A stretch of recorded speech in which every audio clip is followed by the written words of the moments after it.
कहवा कथा जन को आरेस्ट कर प्रकृत में जब घटना देखा गले ये जनकर कम नुह ये अधिका लोक संश्लिष्ट अच्छा आम एक दाबी जनईचु जे जो मैंने घटन एत बड़ घटन संश्लिष्ट अच्छा गिरफ करा जाऊ तुरंत कार्यानुष्ठान नि जाऊ पुलिस जो तत्परता देखा कथा आम फिल करूँ जे तत्परता देखई एवं एक कथा आम कहवा चाहूँ विगत किसी दिन होगा डबल इंजिन सरकार आसला पाल्हड़ा अराजकता सृष्टि होती पाल्हड़ा भाया गोटे बस स्टाण्ड जड़े महिला को असदाचरण करागला ताकू किसी कार्यानुष्ठान ग्रहण करागला ना एवं ता पूर्वर जड़े मुस्लिम युवक को बाहर युवक को आक्रमण करागला तार किसी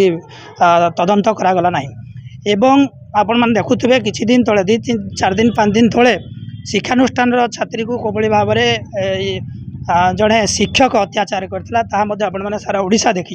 ता परवर्ती मुहूर्त एत बड़ घटना घटवा ये पाल्हड़ा दुर्भाग्यजनक पाल्हड़ा लोक आज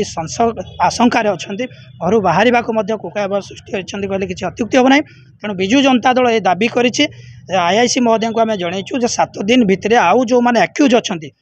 आरेस्ट करा जाऊ कार्यानुष्ठान ग्रहण करा जाऊ जो माने दोषी अच्छा दंड विधान करा जाऊ जदि से कार्यक्रम रे अवहेला करा जाऊ ताले विजु जनता दल आगामी दिन में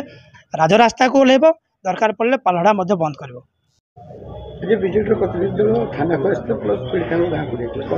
देखिए 2-3 दिन तले पाखापाखि बोधे 22 तारीख दिन सिगड़ पंचायत नंदिनीपाली गाँव में गोटे स्पर्शकातर घटना घटला जोटा कि सारा ओडिशा केवल पाल्हड़ा नुह सारा ओडिशा रे चांचल्य सृष्टि करिछि। रंभा नायक नामनी जड़े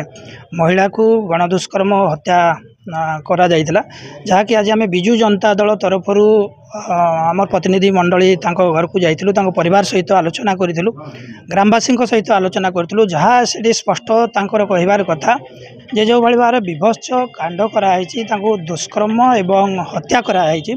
प्रकृत में ये अमानवीय दुर्भाग्यजनक कथा पाल्हड़ा भाया गोटे शांतिप्रिय जगह